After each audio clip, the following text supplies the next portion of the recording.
Good time of day, guys. My name is Godzi, and welcome back to another episode of Higurashi When They Cry, Ch.6 Tsumihoroboshi. Last episode,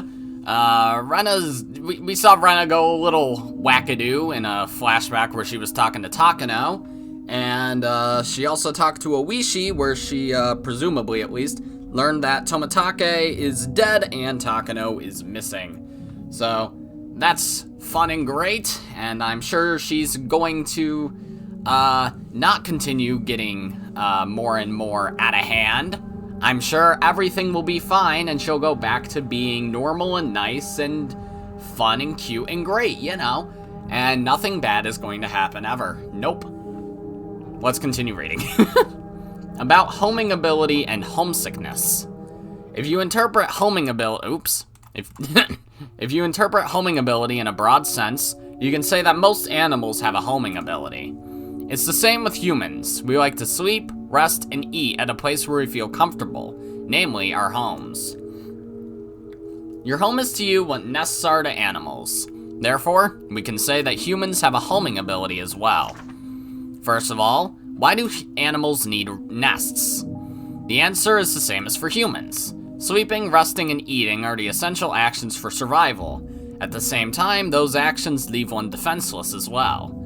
That's why you need a safe area where you can be defenseless. Everybody knows that not having this safe area results in a high level of stress. When you move an animal to a new environment, it naturally becomes stressed. When you force a person to live in a foreign land where they aren't comfortable, they become greatly stressed as well. Everybody also knows that this kind of stress is called homesickness. The Japanese don't know much about homesickness. We defined it as mental weakness, and we neglected to treat it for a long period of time. However, homesickness has a very long history. In Europe's Middle Ages, people believed that it wasn't a mental, but rather a physical disease. People also believed that out of everyone, the Swiss got the disease the most. Why the Swiss? The Swiss, you see, were known to be an ethnic group that worked away from home in that era. They lived far away from their homes. There were no telephones at that time, so they couldn't even hear their families' voices for ages and ages. It's easy to imagine that the young Swiss workers got homesick while working in a strange land. These Swiss who got homesick wanted to go home, but they couldn't because of their jobs. The conflict made them weak physically and mentally.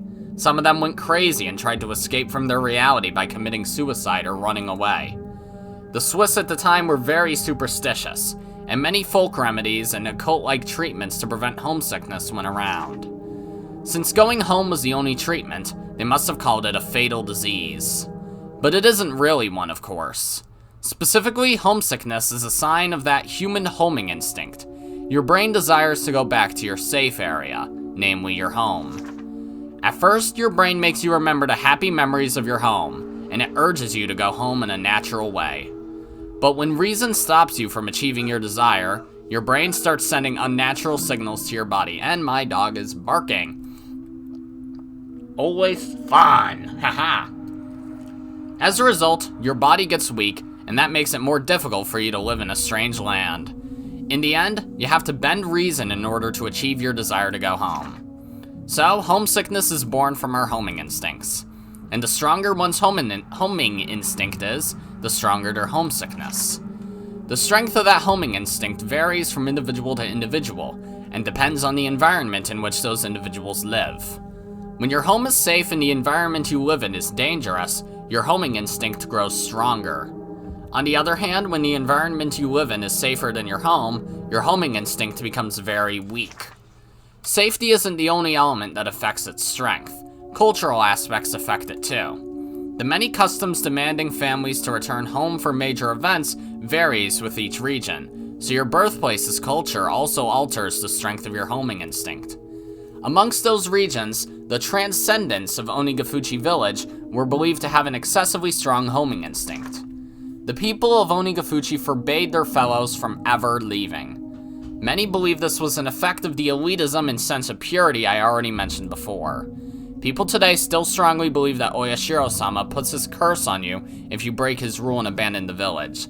The superstition can be interpreted as homesickness. I was actually also told in the comments that in the original, well, not the original version, in Japanese, instead of using, like, he pronouns to refer to Oyashiro, he just kinda didn't have pronouns. Like, he was, oh my god, I can't fucking remember exactly what the wording was, because it's, yeah, okay, they just don't use any pronouns, in Japanese. So they just, it just sounds unnatural to not use pronouns, in English, so he pronouns were used in the translated localized version to make it sound better. But the vagueness of who Oyashiro-sama is an important note, apparently, so that is interesting. I'm gonna go into spoiler time, actually, for a second. So mute if you don't want spoilers for Higurashi proper, nothing about Go here. Okay, so if I remember correctly, Hanyu is essentially supposed to be Oyashiro-sama, in a way, right? Like, not entirely, but she is supposed to be, right? So, I suppose, the lack of pronouns is meant to, like, either imply that Oyashiro-sama's gender is undefined in Japanese, in which case I guess they could have just used, like, they, them pronouns in English, but I don't know, different time, different place. Or it could just be, like, a kind of thing with, like, undefined deity. I don't know much about religion, but from what I can tell, undefined deities usually are referred to as he, like capital H, he. But I don't fully know for sure. So maybe that's the rationale there. I don't friggin' know. It also depends on whether or not each chapter of Higurashi was translated one at a time without translators knowing the full story. That could have been the case. I don't know. Regardless, that's not anything I would know. Welcome back, guys. If homesickness is directly proportional to one's homing instinct, then the exaggerated expression, curse, would signify the strength of that homesickness, and also their homing instinct. I can assume that they hated the outside world and created an insular society precisely because of their powerful homing ability. Unfortunately, there's no way to measure the strength of the homing ability that the primitive people of Onigafuchi had. It was so strongly forbidden to leave the village that nobody left long enough to get homesick. However, after the Meiji era, things changed. The sacredness of Onigafuchi dwindled with the efforts of modernization. Many young people started longing for city life, and some people were forced to leave the village to get a job. As a result, villagers started venturing outside the village borders. That was when the transcendents of Onigafuchi realized how strong their homing ability was for the first time. The residents of Hinamizawa got extremely homesick. After a while, people started to call this homesickness the curse of Oyashiro-sama. It became rumored that a person who left the village to get a job in a strange land was cursed, that he went crazy and died, and people who had left the village started coming back to it, to either it or the nearby town. Their homesickness and their homing ability were very strong because of their culture. It's reasonable to think that these were cultivated by the unique religion in Hinamizawa, namely the cult of Oyashiro-sama. From the moment they were born, they were taught the rules of Oyashiro-sama. They must have felt guilty about leaving the village unconsciously. As a result, they considered their homesickness to be the curse of Oyashiro-sama. I'm not sure if their homesickness got stronger because of the rules of Oyashiro-sama, or if they made the rules of Oyashiro-sama because their homesickness got stronger. I don't know which came first. I got tired of reading such small print and lay down on the floor on my back. The true identity of the curse of Oyashiro-sama is homesickness? Mio-san believed my story, and she let me read these scrapbooks. That's why I expected to find something interesting. But what it's saying is that the answer to it all is homesickness, which many doctors told me so many times at counseling. I'm a little upset. The word homesickness can't explain the extraordinary experience I had. I saw Oyashiro-sama come down to me from a bright light in the bathroom. I saw the dusky red and nasty maggots come out of my blood vessels. This scrapbook doesn't explain any of that. I don't understand how Mio-san was going to explain the cloud of maggots. Maybe she didn't have any explanation of that to begin with. Was it just a delusion? I flipped through one of the other scrapbooks Mio-san let me borrow, looking for an explanation of the maggots I saw. Then, I found it. It had the exact title I was looking for.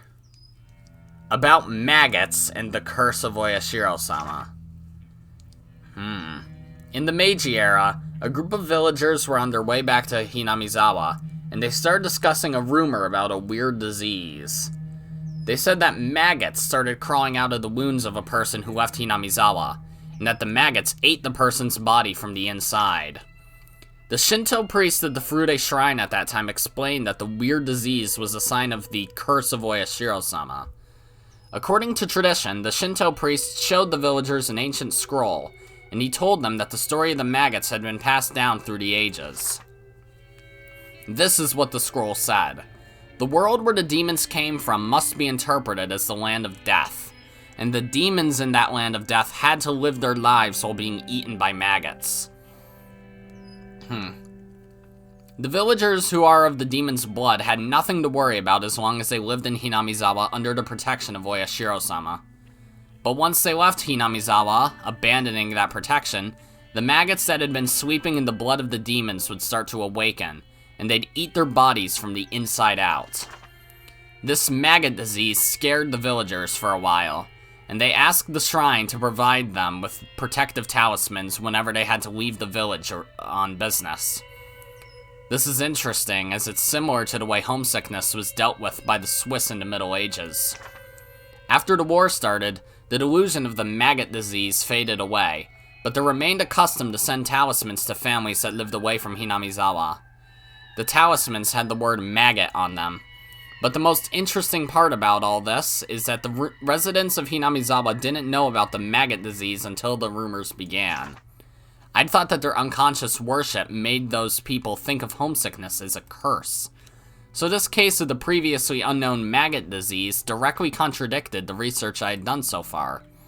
It's natural to think that the group of people who were on their way back to the village were lost in a mass delusion because they strongly believed in the curse, and that the Shinto priest took advantage of their state of panic to instill a deeper faith in them.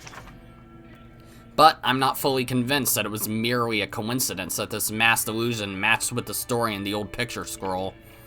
I wonder if it's possible to see maggots in a wound without having the prerequisite knowledge when a person is cursed by Oyashiro-sama. I wish Oyashiro-sama would put his curse on someone I could study. I'd love to see those maggots coming out of someone. Okay.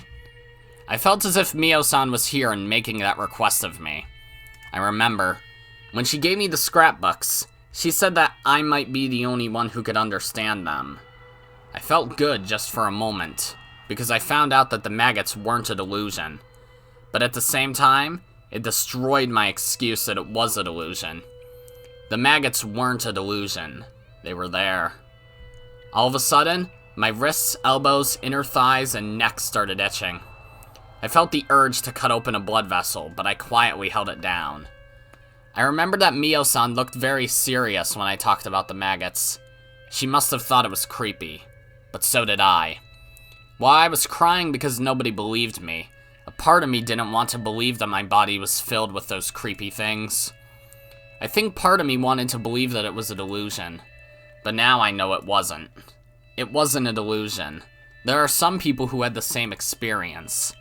Maggots in the demon's blood will awaken when you lose the protection of Oyashiro-sama. In other words, they may not awaken under the protection of Oyashiro-sama. Oops. But all the villagers still have the maggots in them without knowing it. People of the demon's blood are people who have the creepy maggots in their bodies. I try not to jump to conclusions and flip the pages again. I unconsciously looked for something related to maggots. About parasites and control of the host. The maggot disease made me think about something. Is it possible to say that the extremely strong homesickness of Hinamizawa was an infectious disease caused by some kind of parasite? I'm not trying to connect the maggots they saw with parasites. I'm trying to think about the possibility that their culture, their religion, might be associated with an infectious disease. Many infectious diseases are caused unintentionally by parasites. A parasite's host is literally its home. It wants to live within the host's body for as long as it can. The best way to do that is to coexist with the host without the host knowing it. But some parasites try to control their hosts and use them for prosperity. For example, some parasites have an ability to control their host in order to force them to be eaten by a superior host. A typical example is the, oh my god, Dicrocolium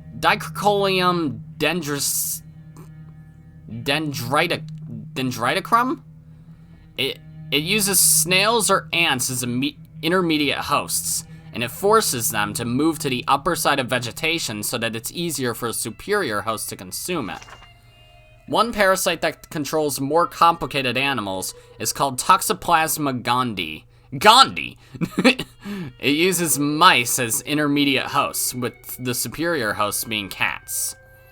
This parasite makes a mouse lose its fear of cats in order to increase its chance of getting eaten, so that the parasite can live within a cat instead.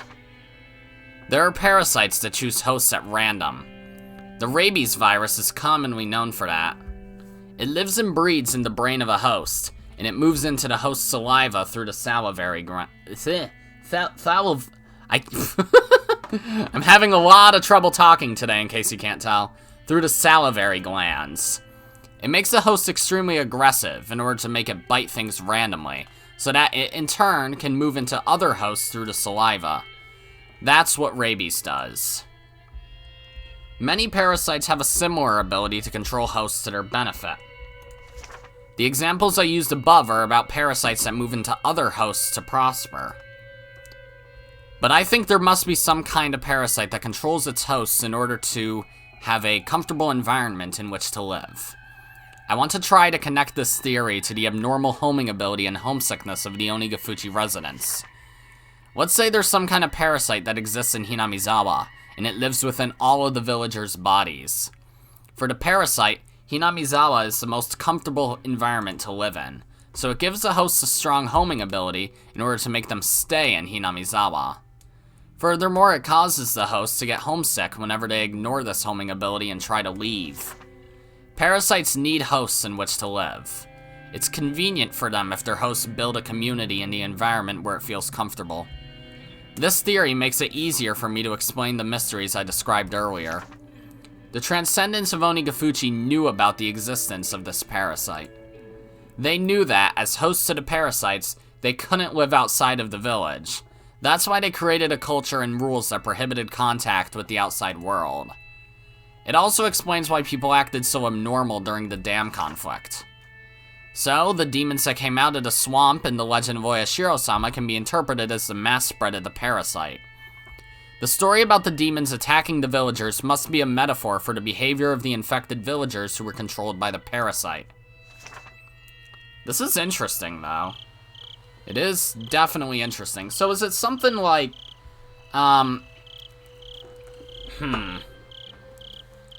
So it's not even... Okay. I think I have to go into spoiler time in order to say what I want to say here. So we're going back into spoiler time.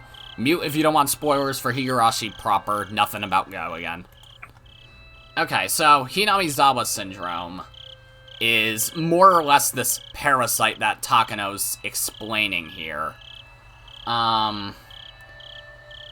So I don't remember all the ins and outs of Hinamizawa syndrome, but I do know that supposedly it acts up further if you leave Hinamizawa, but is that even necessarily true?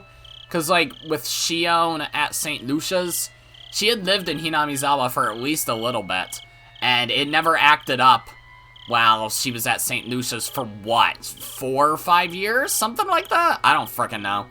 But it never acted up until she got back.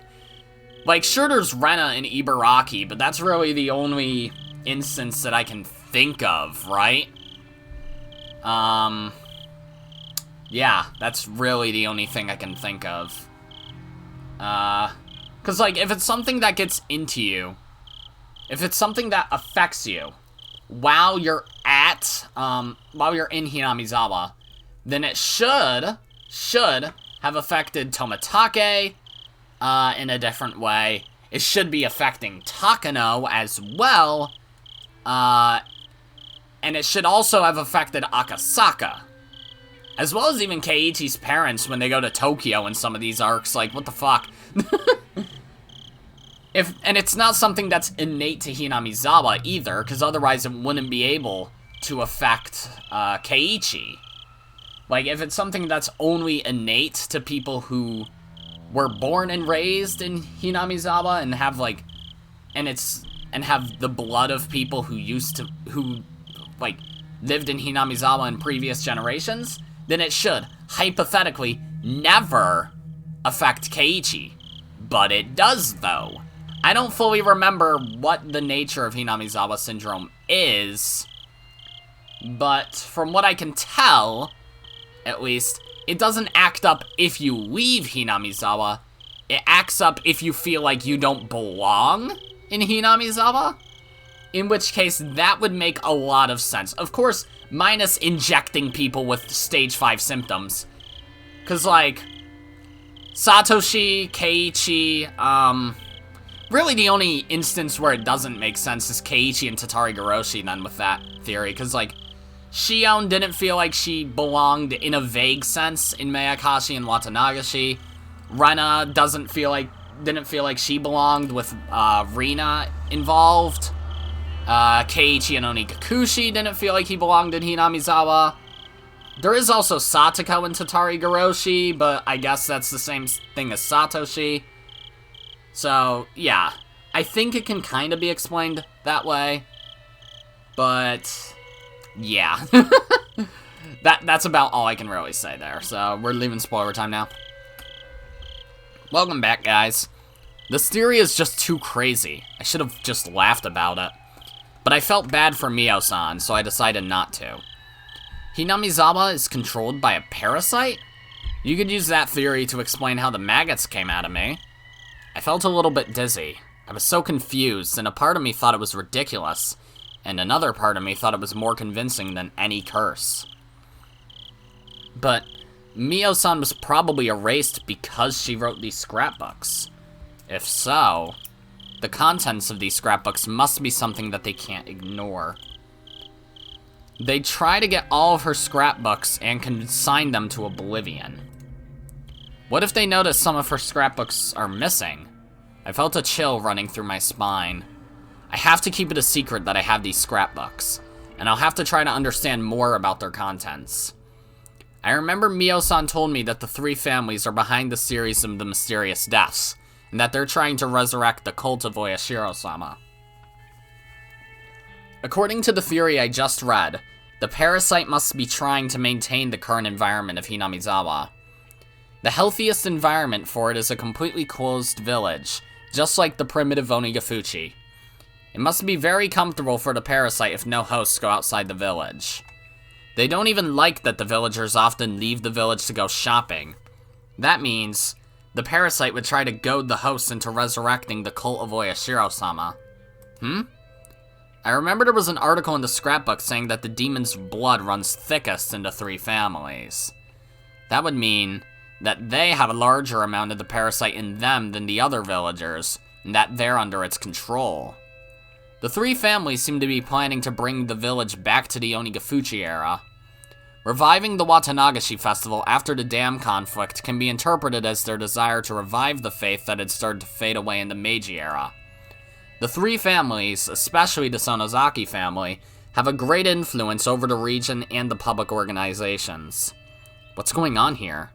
I thought this would be a poorly written theory, but the pieces fit together, one after another. I've never played a jigsaw puzzle as crazy as this. I felt my brain swirling due to this absurd theory. A part of me thought this was ridiculous, and another part of me thought I might be about to expose an unbelievable truth. When I tried to look into the center of it, I felt as if I was going to fall into the whirlpool and drown. I'll have to devote myself to reading more seriously. There must be some truth to this. It caused misfortune and made my life miserable after I moved to Ibaraki. I might be able to find the truth, including the cause of my parents' divorce and my desperate behavior. Right then, I heard a knock on the door all of a sudden, scaring me. I hid the scrapbooks under a cushion. Rena, you have a phone call. A phone call? This late? Who is it? It's from a bookstore. Did you order some books? They said they were Oishi-san from the Okinomiya bookstore. So he uses the same strategies on everyone. Got it. I don't know why that's funny to me. I should have expected that.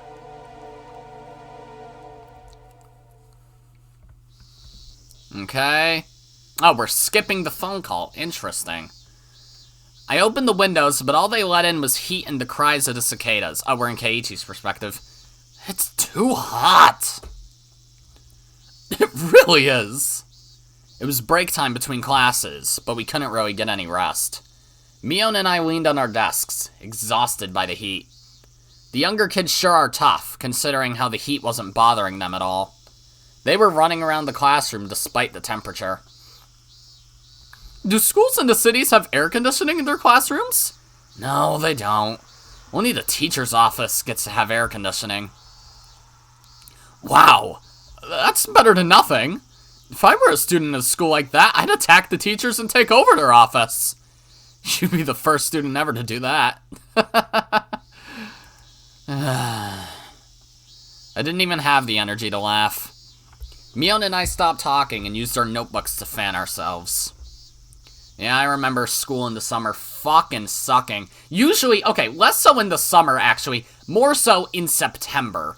Because in the area where I live, it gets relatively dry in the summer.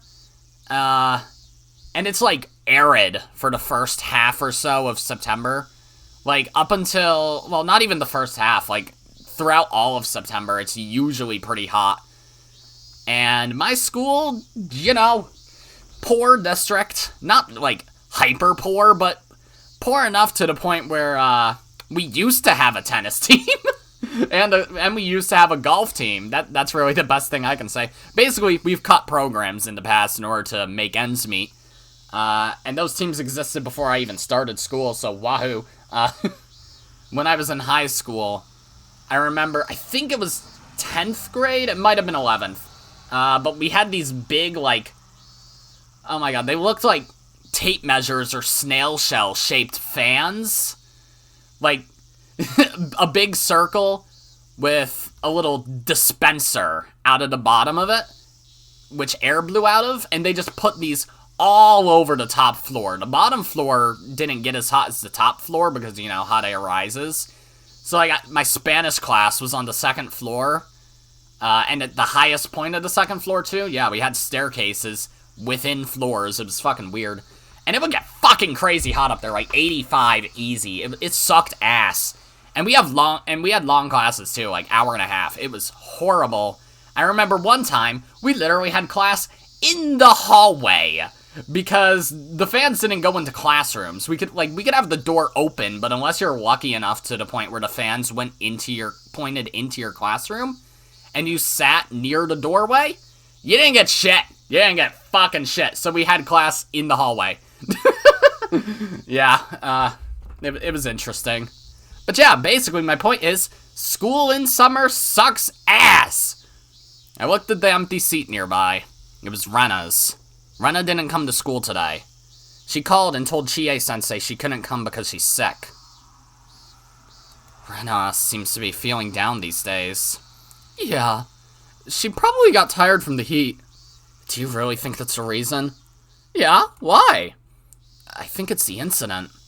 Maybe. It's probably both that and the summer heat. I can't even imagine how distressing it was for her to commit a murder, dismember the bodies, and get caught by her friends. We took each other's hands at that place, and we united. All of us believed that we had closed the case there and had regained our peace. But was that as easy for Rena as it was for us? She must have not quite recovered yet. This old man thought she'd get over it if she played along with us. But I guess her pain ran deeper than I thought. What should we do to cheer her up? It's best just to leave her alone, I think.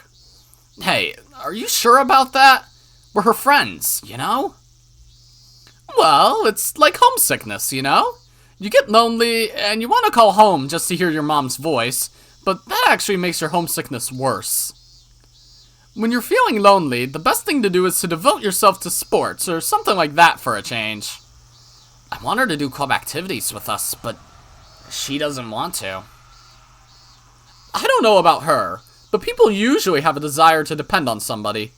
You want to depend on somebody who supports you and sympathizes with you. Haven't you ever experienced that feeling?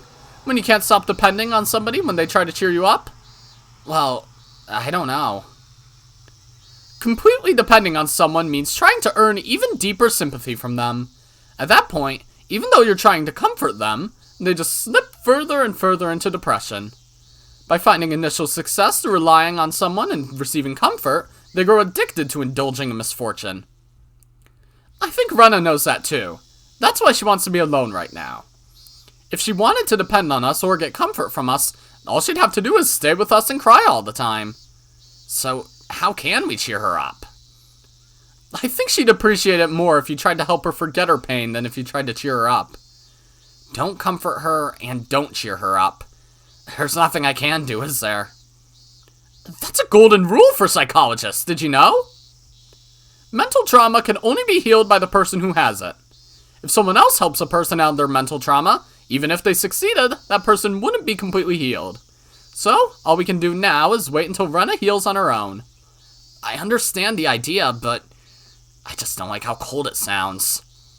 I clasped my hands behind the back of my head, looking at the ceiling. Mion laughed. Rena will be fine as long as she has someone like you to worry about her. I'm sure she can pull herself together. So, all I need to do is to be close to her? I don't know about that. There is something you can do, Keiichi. Rika-chan spoke up. I wonder how long she'd been listening to our conversation. What is it? You can listen to her when she wants to talk to somebody. Is that all? I just listen, and I don't need to make her feel better. Kei-chan, people feel better just by talking to somebody. Sometimes, all they need is someone who does nothing but listen quietly. Just like me said, I think it's important for us, as her friends, to be there for her whenever she wants to talk to somebody. Mion and Rika-chan were absolutely right.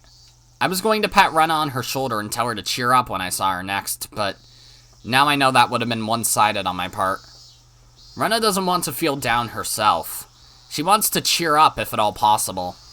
If I cheered her up irresponsibly, she'd be very disappointed, because she'd think that I didn't understand her pain. You're right. I guess I wasn't even trying to understand how she felt. I wanted to cheer her up, but now I know that's just what I want to do, not what she wants me to do. Thanks, you two. I think I finally understand. On that day, I thought I cheered her up, but I started to doubt if I had reached her heart. I might have just been dragging her someplace where I wanted her to go. I wasn't on her side in the real sense of the term. All of a sudden, Rika-chan patted my head. Don't worry. We all know that you're on her side. What? What? Did I say something out loud again? It did reach her heart. Kei-chan, you really did give her great strength on that day. Well, now that I think about it, what you said on that day was more than a little theatrical. We heard footsteps from the hallway, and everybody started to head back to their desks. Take your seats, everyone. President, if you would. All rise. Okay. Interesting. We didn't have a club meeting that day because Rena wasn't around. That worked out for me because I had an errand to run. It wasn't a big errand. My mom wanted me to use her point card to get some detergent. I didn't see the point of going all the way to the store just to get detergent, but my mom told me to go because she's busy helping my dad with his work. I started walking towards the shopping center. I noticed someone was watching me, hiding behind a distant tree. I wonder who would do such a mischievous thing. I stared at them to find out who it was, at which point they emerged. Oh, Rena. Are you feeling better now? I was about to say that, but I swallowed the words. Somehow, Rena looked very serious. Oh boy. What's going on? Shh! Rena put her index finger to her lips, told me to be quiet, looked around carefully, and beckoned for me to come over. I had no idea what was going on, but I followed her instructions, shut my mouth, and ran to her. Rena gestured for me to squat down to hide in the shadow of the bush. I didn't know why I had to do that, but I could ask her the question later. I just followed her orders for now. Rena looked like she was making sure no one was following her. If it was Mion, she'd do something like this just to fool me, as a joke. But I know Rena doesn't do things like this for fun. I had no idea what kind of situation I had just gotten myself into, but I could feel how tense it was, and I made myself as small as I could. Good. It's okay now. I'm sorry. The tone of her voice made me relax a little. Whew. What's going on? I think someone has been following me. What? Who would follow her? When I thought about it, I realized how stupid the question was. Is it the police? Rena Mamiya and Teppei Hojo. 2 people disappeared. Even though they were awful human beings, the police had to investigate if they found out that they'd gone missing. It probably wouldn't be difficult to find out that Rena had often been to Rena's house. But it should be okay. As long as they don't find those bags, it should be okay. I don't know if it's the police or not, but I feel like someone has been watching me since the night of Watanagashi. What do you mean? Once I asked that question, Rena stared directly at me with a blank expression. Her eyes looked as though they were evaluating me. She stared at me as if she was assessing whether I was worth talking to about something very important. Rena squeezed her own wrist tightly, and then started talking in a whisper. I can tell you what's going on, but can you keep it a secret? Yeah, of course I can. If you want me to keep it secret, I won't tell anybody. Okay, I trust you. She smiled and looked around one more time. They might be looking for Mio-san's scrapbooks. Mio-san? Oh, the nurse, Takano-san? What about her scrapbooks? The police are keeping the investigation under wraps, so I'm sure you don't know. Mio Takano-san was murdered. What? What? When? She told me to be quiet again. I lowered my voice and let her continue. On the night of Watanagashi, we met Mio-san and Tomitake-san, didn't we? They were attacked right after that. Tomitake-san was cursed by Oyashiro-sama. He clawed out his own throat and died. Mio-san was burned to death in the mountains of the Gifu prefecture. Is that true? I mean, nobody told me about that. I know. That's because the police haven't disclosed their investigation. These cases make the 5th of the series of mysterious deaths. So the police have decided not to go public yet. I see. I understand why the police are keeping quiet about it. But then, where did you hear this? Can you keep it a secret? I've been in contact with Oishi-san. He's a detective from the Okinomiya Police Department. He told me about the case. Why did he tell you? I don't know. He said he told me because he could trust me. I was dumbfounded to hear all this, but I knew she wasn't lying. If it was Mion, she'd be sticking her tongue out by now, but Rena wouldn't make a joke out of something like this. I think the reason why Mio-san was murdered is because of her research.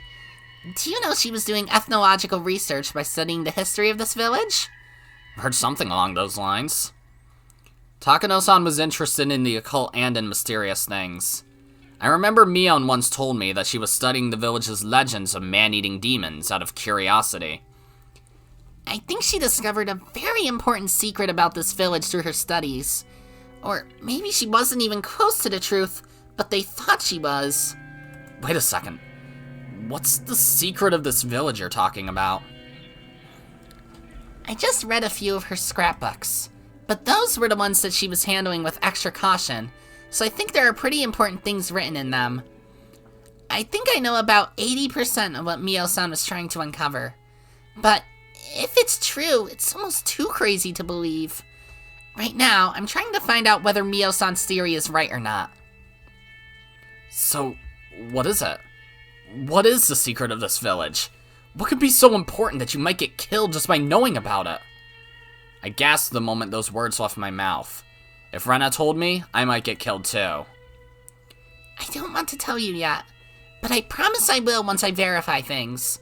Because it's really crazy. Too crazy to be true. What do you mean you have to verify things? For example, I myself serve as verification that the maggot disease can occur without any background knowledge, but there are a lot of things I still need to verify. They sound too crazy to be true, and I can hardly believe them if I don't verify that they are. Maggots? I was totally lost now, and I wanted to ask her some questions, but I decided not to cut in. It was so hot outside. But Rena held her arms as if she was cold. Rena, I'm always on your side. You can trust me. Thank you. I really appreciate it. From her expression alone, I could tell that she really meant it. I could also tell that she was involved in something very big, and that she felt lonely because she couldn't tell anybody else about it. Is it? Oh my god, it's fucking raining! Oh no! My windows are like wide fucking open. Oh no! Professionalism! Woohoo! Do. Alright, cool. Bet you guys are glad I don't edit. I had to be on her side while she was going through a difficult time. You shouldn't tell anybody that you met me here today. They might try to hurt you if they found out. Okay. Isn't there anything I can do to help? Not right now, but it's very reassuring that I can ask you for help when I need it. I'll depend on you someday. Yeah, anytime. Shh! A car is coming! Rena pushed my head into the bush. I went along with it and crouched down even lower in the bushes. We stayed quiet for a while. I could hear a car coming closer, and after a while, a white van passed by. I was surprised at her hearing. She heard the car coming while it was still far off in the distance. Did you see its license plate number? What? No, I'm sorry. I didn't. I couldn't either, but I think it's the same car I saw earlier. Are they the ones following you? I think so. It passed by me many times today on the street where nobody usually drives. I hit every time, but it's strange. Are they the ones? Are they the ones who killed Takano-san and Tomitake-san? Are they looking for the scrapbooks you have? Most likely, yes. I don't blame her for not being able to believe what's going on, because this is really crazy. Takano-san uncovered something really significant through her studies. The people who want that information hidden found out about it, and they killed her on the night of Watanagashi, copying the curse of Oyashiro-sama. They're looking for the scrapbooks, the fruits of her research, and Rena has them. That's why they're trying to kill Rena? What about your house? It's safe there. I hid the scrapbooks in my secret hideout at the garbage dump. I'm worried about my father, but he'll be fine because he really doesn't know anything. It's written on your face, Keiichi-kun. It says, I can't believe it because it sounds too crazy to be true. Am I right? I wanted to deny it, but I felt bad to lie. I remained silent in the affirmative. Well, that's a normal reaction. I couldn't believe any of it when I read the first scrapbook. I finally started seeing the connections after reading all of them. I'm sorry. I do want to help you, but I just don't know how if I don't see the whole picture of what's going on. If I tell you, it might put you in danger. You're already in danger, right? I don't mind. Don't worry about me. Okay. I'll tell you then. It's probably the three families who killed Mio-san and Tomitake-san. To be more specific, it's the Sonozaki family. Mi-chan's family. Why? Oh god. Hello, new song. You know about the series of mysterious deaths, right? Of course. The traitors of the dam conflict die every year, right? The series of mysterious deaths is like a resolution of the dam conflict. They're trying to end the dam conflict in the true sense of the term by erasing people who betrayed the village. It does look like that in a way. Nobody really says it out loud, but everybody is suspicious that the Sonozaki family is behind it. That's what I've heard. But if they really wanted to erase the traitors, they wouldn't have to do it on the night of Watanagashi. Why don't they kill them all at once instead of killing them one by one, using the curse and demoning them away every year? Wouldn't that make more sense?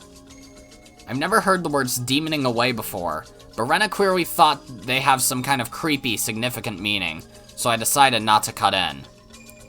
That means that they're using the series of mysterious deaths in order to resurrect the sacredness of the Watanagashi festival. Step by step, they're reviving the sacred nature of Onigafuchi that was lost in the Meiji era. Their goal is to revive the level of belief in Oyashiro-sama that used to exist in primitive times. Belief in Oyashiro-sama? Are you talking about the Furude Shrine? Yes. Do you think people revere the Furude Shrine now? Elder people respect the shrine, but that's it. Kids think of it as a place to play, and most of the villagers think of it as a place to gather for local events. Its sacredness has been lost. But with the dam conflict, it started to revive. And they took it as a good opportunity to bring back the cult of Oyashiro-sama. So, you're saying that some fanatical Oyashiro-sama worshippers are behind all this? That's what I'm saying. The cult of Oyashiro-sama was managed by the three families to begin with. The three families passed down their ultimate goal of reviving the cult of Oyashiro-sama down to the present generation. When you think about it, you'll understand why the three families took the initiative in uniting the villagers during the dam conflict, and why they set up the Onigafuchi Guardian's office in the Furude Shrine, citing Oyashiro-sama, who was almost forgotten at the time. So, the three families, the fanatical Oyashiro-sama worshippers orchestrated the series of the mysterious deaths of Hinamizawa. But wait, why would they kill Takano-san? Because she discovered the important secret of this village. The three families have been hiding it since the era of Onigafuchi. If that secret is revealed, the sacredness of Oyashiro-sama will be lost. They found out that Mio-san was getting close to the secret, and that's why they killed her. What's this important secret? I don't care if I put myself in danger. I need to know! I don't want to tell you yet. I don't want to tell you until I'm 100% sure about it. I'm pretty sure that right now, you just laugh. Hey, do you think I'm that kind of guy? I just need a little more time. I can't accept the truth myself because it sounds so impossible. So I need some time. Please. I understand. Don't tell anybody about what we talked about today. Not even Mi-chan, Rika-chan, or Satoko-chan. Okay. Well, you should go now. I'll take a look around for a while before I go home. I can't be too careful anymore. Rena ducked low in the bushes and moved away. I was left alone there. The cries of the cicadas surrounded me, making it seem as if I was alone there the whole time. I started walking, still dumbfounded. In the end, Rena didn't tell me the secret because she was afraid of putting me in danger. But she told me clearly that there are people who want to resurrect the cult of Oyashiro-sama, and that they're among the three families that control the entire village. They orchestrated the series of mysterious deaths for that purpose, and they killed Takano-san because she got too close to the secret they wanted to hide. Rena met Takano-san and happened to obtain the scrapbooks in which Takano-san wrote about her research. Rena still can't believe the secret written in the scrapbooks because it's just too crazy. Hey, come on, Rena. You're kidding me, right? It's like one of those comic book stories. A mysterious occult group is plotting a conspiracy? It's not funny even if it's a joke. But Rena is right about one thing. Even if this is true, it's really hard to believe. I understand why Rena wanted to wait to tell me the secret. Maybe she was just fooled by Takano-san. But Takano-san was murdered for real. So is it also true that someone is following Rena looking for the scrapbooks? I remember, Rena said that a white van was following her. You can see white vans anywhere. I bet there are a lot in this village alone. She might just be oversensitive to everything right now. Rena hasn't recovered from the shock since that day. That's probably why she got the idea into her head that the police or someone else is coming after her. I didn't cut in while she was talking. I think I did the right thing. If I had said that it was ridiculous or something to her face, Rena wouldn't have trusted me ever again. At that point, however, I gasped. A white van was parked on the side of the street. I wasn't sure if this was the same car that passed by earlier, since I didn't see the plate number. But the number of people in the car and the ambiance of it was similar to the one earlier. And there's one other thing that looks suspicious about it. There was no reason to park here. It was on a small road in the middle of the woods. There's nothing around here. No traffic lights, no vending machines, and no public phones. I probably wouldn't notice it under ordinary circumstances, but I felt something was wrong. And once I noticed how odd it was definitely suspicious. There were 4 men in work uniforms in the white van. The driver was smoking a cigarette, but the other men were just sitting there doing nothing. If they wanted to take a break or have a smoke, they could have chosen a better place than here. It was possible that they stopped because they had to go to the bathroom really badly, but it didn't seem that way either. They didn't look as comfortable or relaxed like they would if they were taking a break. They looked like they were waiting for something to happen. There was a deep tension in that car. Could they possibly be waiting for Rena? No way. I didn't see anybody walking around here. This road is a back road. Nobody really uses this road, let alone by car. But it's impossible. I felt bad for Rena to even think about it, but this must be something that she got into her head because she's feeling victimized or something. She must be imagining things because she's still nervous from when her friends caught her in the act of killing Rena and Tepe. Hey, young man! I heard someone say that when I passed by the van. He couldn't mean me. He didn't even know who I was. So I assumed he was talking to one of the other people in the car. I pretended I didn't hear him and I kept walking by. And then he said it again and honked the horn as well. Hey, young man, excuse me. Are you on your way home from school? He had a strong accent similar to that of the older villagers. He must live here, but I didn't know him. I could tell he didn't know me either because he didn't call me by name. Yes, I am. You've been walking on this road all the way from school, right? You turned the corner where the stationary road is, right? Yes. So? They were probably lost, I thought. This village has many small turns, and you can easily get lost when you try to take a shortcut. So they must have been waiting for someone to ask for directions. But then he said something disturbing. Young man, didn't you see a girl on the way here? Huh? What? A girl with a white hat and white clothes with a purple ribbon on it. Did you see her? They were definitely talking about Rena. No, I didn't. I wasn't ready to hear them ask that. Rather, I was scared. That's why my voice got all shaky. Up until that point, I couldn't believe Rena's story. I thought it was ridiculous. I actually laughed, if only to myself. That's why I wasn't ready at all. My heart was beating fast and I was sweating all over. I immediately answered no, I didn't, but it might have sounded like an obvious lie. The driver stared into my eyes. He looked like he was trying to figure out if I was lying or not, and my legs started to shake. I felt like a frog under the glare of a snake, and I couldn't move a muscle for a while. But I think the same went for those men too. They were clearly a suspicious group, and they had just asked a villager about a girl out of the blue. Anybody would get suspicious. And I was right. The man broke the ice and started making excuses before I even asked him why he wanted to know about the girl. Well, I was asking for no particular reason. We just passed by a girl earlier, but you're a boy, so we were just wondering. Oh, okay. Please forget it. Sorry about the trouble, young man. We're off. The man started the engine and drove away. After they left, I saw nothing. That's right, nothing. There was no reason why they had to park here. So, were they really waiting for Rena? Dun dun dun, probably. Or maybe not. Don't know. I don't remember every in and out of the story. Oh, lunch takeout list too. This is great. More unprofessionalism. Achievement unlocked mystery machine. I never watched Scooby-Doo. Is that the name of their fucking car? Because if so, good joke. Lunch takeout list 2. Furthermore, it's important that we closely monitor her father.